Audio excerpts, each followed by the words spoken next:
Now we're going to look at the economic order quantity model.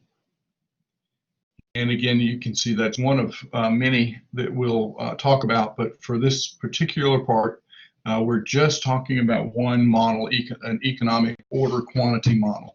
And again, don't forget that this is a continuous inventory system in which we know exactly at every point in time what the amount of inventory is that's on hand. All right, the economic order quantity model, and everything that we do from this point forward is going to be based on cost. We're trying to determine the order quantity so that there is the minimum amount of cost across a year's worth of operation. So we're determining the order quantity across a year that gives us the minimum, and it's underlined and in bold, it's the minimum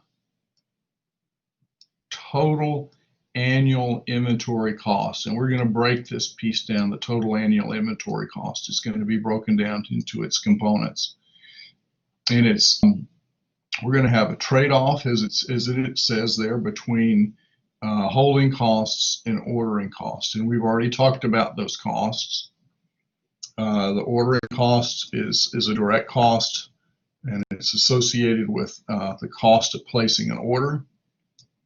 And the holding cost is how much it costs us to keep the inventory in storage.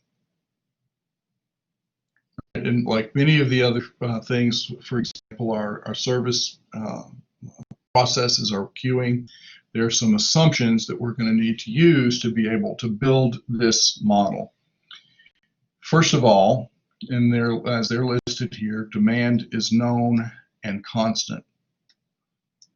And in this case, constant means constant. It's a demand rate. That's the amount of demand that occurs every period of time. The delivery time is known and constant. And this is your supply chain. If you make an order, you're going to get 100% of your order, and it's going to be, every time you order it, you're going to receive 100% of what you order, and it's going to be done, it's going to be received exactly on time. The purchase price for these items is constant across that year. The holding cost is known, and it doesn't change. The ordering cost is known, and we are not allowed any storage, so that because this demand is known, we will not have any stockouts. And finally, the replenishment is instantaneous. So that means as soon as you receive the items, they will be considered to be immediately up on the shelf and available for sale. All right.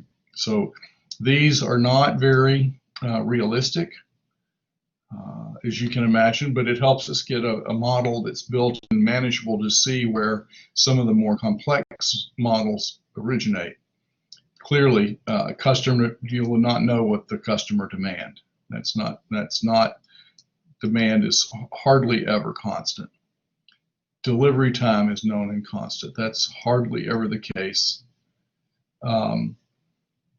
And because the demand is variable, stockouts could occur. So there's lots of pieces of this that are not necessarily practical, but it helps us get started with our model. All right. So now we're going to look at this graphically across a period of time. And our goal is to identify this. We're going to use the variable name Q. We want to identify what Q is, which is the order quantity. How much are we going to order so that we have the minimum cost across the year? Now let's suppose hypothetically that, and here's our graph. The y-axis is the inventory level, In other words, this is the inventory that's on hand at any point in time, the total amount, and the x-axis is the time. How much time are we going to, across time, what the inventory, the path of this inventory level occurs over time. So we're going to hypothetically order some amount that's Q. And we'll start with that amount that's on hand. Let's suppose that it's at this point. And then because the inventory demand is constant, once this amount is available, the demand starts to take over, and there is going to be a constant, and even though this doesn't look like a straight line, it's a straight line, there's a constant demand, and this inventory depletes until the point that it hits 0. Okay, and so this looks just like this. So we're starting at an inventory level here at that point Q, which we still don't know what that is, but the inventory during the period is constant, and it decreases linearly until it reaches 0. And we're going to introduce another variable at this point, and this is L. And L here represents, I'll type this out, L represents the lead of the order.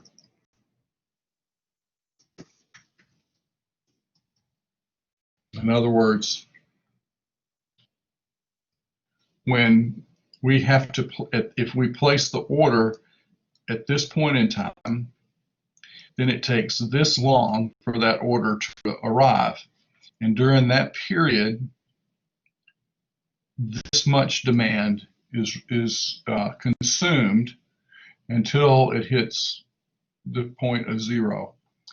And because of that, we can determine, because of this lead time, because everything's constant, we can determine this level, and when our inventory reaches this point here, that's when we need to order, because we know exactly this is how long it's going to take us to receive our order.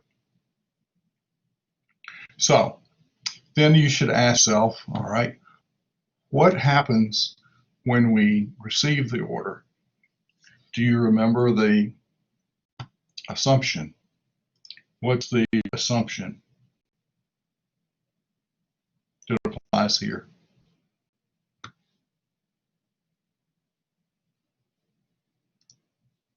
Hopefully you've seen that the assumption is the instantaneous replenishment. So now let's go back and see where we were. And because instantaneous replenishment, well, what happens? Boom, that inventory back to that level of Q. And again, notice this is the same level of Q. We're going to order that amount every time. It immediately appears back on the shelf. And then again, we're going to start that process of declining until we reach 0. Then the inventory repeats. There's a cycle, instantaneous replenishment, then it declines, and so forth. It continues to repeat for that whole period of 1 year. So this is what the economic order quantity model looks like. We're going to look at a very simple example to see how we can use the information to help us understand the various relationships. So let's look at an example. We're given information that we know the annual demand for this product is 3,600 units. We're going to order the quantity Q. So we're assuming, we haven't computed this yet, we're going to assume that this, every time that we order, we will order 900 items. Okay, this is a 9, not a 7. We're gonna assume that we have a demand of 10 units per day, and our lead time is 40 days. And so we want to answer the questions. Number one, how many orders are made? How many times do we make orders?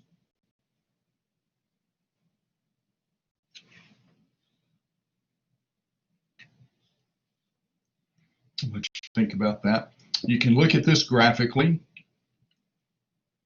and you could ask that differently. How many cycles are there of this inventory?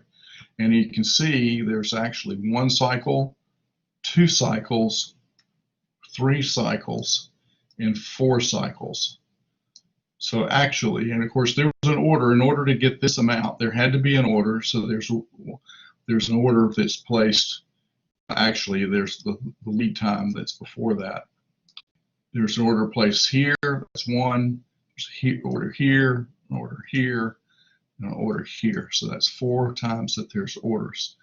But what happens if you didn't know or didn't have the graph built? How would you calculate? How would you know what the orders are? And again, this I want to point out that this is to scale. You'll notice that's 1,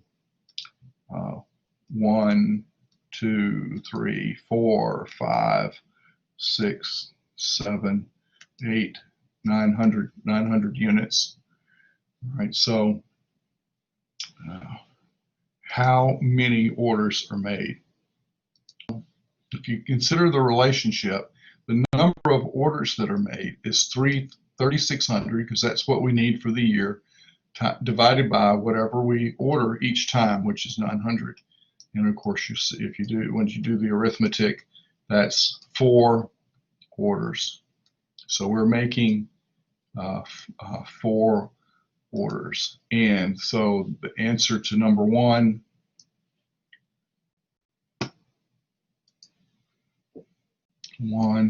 in terms of our variables, is going to be D divided by Q. That's how many orders that we're making. And in this case, of course, that's 4.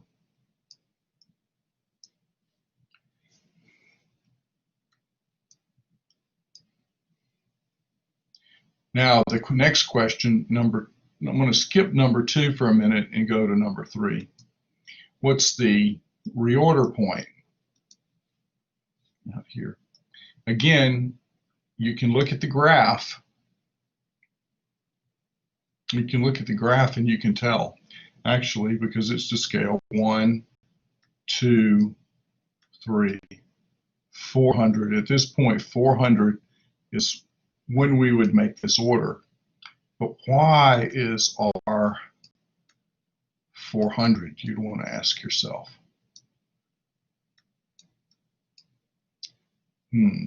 Suppose we didn't have the graph. How would you know that that reorder point was 400? Well, first thing you should ask yourself is, what's the lead time? And we know we're given that the lead time, so we know that this period is 40 days. And what's the demand? How much demand is occurring each day? Well, our daily demand is 10 units per day. So if we 40 days, and then we have our demand is, and that's a times 10 units per day. Each day there's a demand of 40. Then what we have here is 400 units, or what our inventory level is when we need to order. So we know now that R is 400. And this is L times D, small lowercase d. And again, I want you to notice that in terms of our variables, we've got capital D, which is the annual demand, and then we've got lowercase d, which is the daily demand. Both stand demand. One is daily and one is annual. Now for the more difficult, little bit more difficult question, what's the average inventory on hand? Well, we know at this point we have 900. At this point we have 900. At this point and at this point. And we also know at this point, these 4 points, the inventory is 0. But what's the average on hand? Now I'm going to leave a little bit of geometry, and maybe hopefully that hint already helped you. But what the average inventory that's on hand turns out to be 450 units. And the reason that it's 450 units is because of a little geometry that's involved with this. Because let's suppose that instead of the black line, we didn't have any demand, and we had 900 units on hand the whole time. We never sold anything. Then we would have exactly 900 units on hand. But if you look at this, get a different color. If we look at this shape here,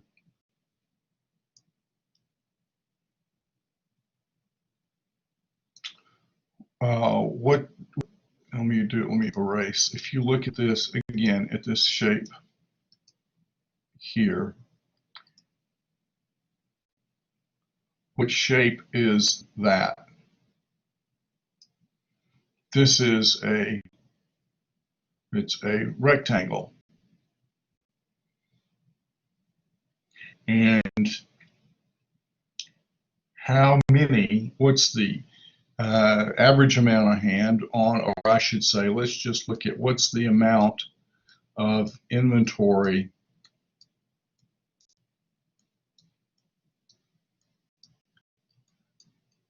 within this triangle. And if you remember your geometry, the area of a triangle is 1/2 of the base times the height. And of course, this area is the base, or that length is the base, and this length is the height. And so we know that the height is how many units? And we know that actually that the base is effectively, it's one cycle. Even though it's a certain number of days, it's only one cycle in our inventory. So we have, during one cycle, we have 900 units, and so the formula is then 900 times the one cycle divided by 2, or of course 450. And in terms of our variables, this would be the average inventory on hand is Q over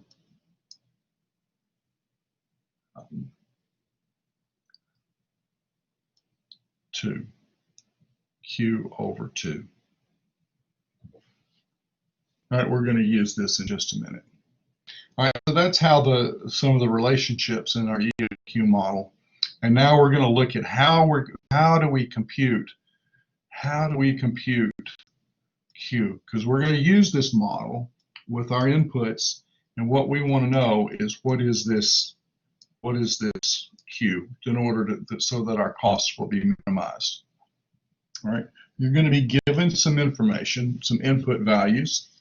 You'll be given the annual demand, and you either will be given the daily demand, or you may be given some amount of days that the company operates during the year, so that from the annual demand you can compute the daily demand. You'll be given possibly the purchase price of the item, how much each item costs. You'll be given the ordering cost, and you'll be given the carrying cost.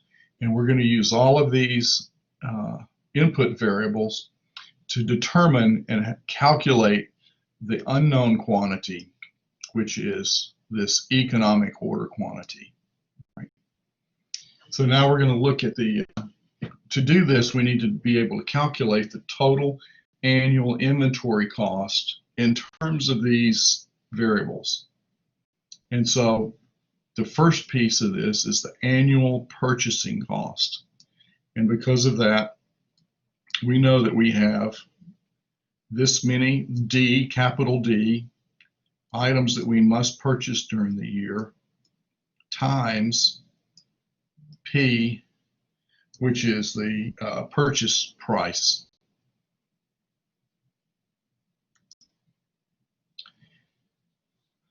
Then our carrying cost is going to be a function of the average demand, the average inventory quantity that's on hand.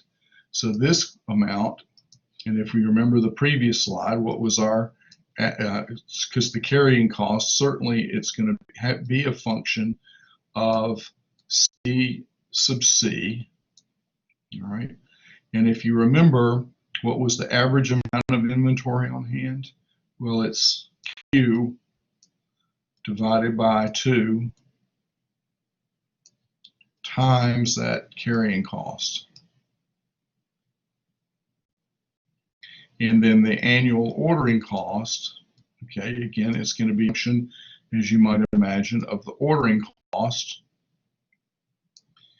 But what you need to realize is, for this ordering cost, how many times did you make an order? How many orders did you make during that year? And if you remember from our little example, in general, this is going to be the annual demand divided by Q. And we're going to multiply that by the ordering cost. Now, there's one other thing that I want to point out before we go on to the next slide, and this is this. Notice this term is not a function of Q. Everywhere in this term, there's a Q, and in this term, there's Q exists. So if we want to find Q, solve for Q, we don't need to worry about this term. And so that's why this term kind of goes away in some of our calculations. All right, so let's look at the next slide. Okay, and here's our total cost. And again, as in our example, we know how to calculate this reorder point R given the lead time and the daily demand. All right, so the curves, and this next you'll have to take a little bit on faith. The ordering costs, if you'll remember, annual ordering costs, Q is in the denominator. And this graph shows the order size on the x-axis. That's what's on this axis. And on the y-axis now is not inventory, but it's cost. And so when you add the holding cost increases as Q increases, the holding cost increases. All right. In other words, as Q increases, the average inventory on hand will increase, and since the cost is constant, that's a linear increase. However, as the order size increases, the ordering cost decreases because for the ordering cost, the Q, if you remember, is in the denominator, so that the larger the Q is, the fewer order make, and so the ordering cost decreases, and it's not linear. And of course, it turns out when we add these two together, that creates the total annual inventory cost curve as a function of the order quantity. And at this point, where these two values are equal, that's the minimum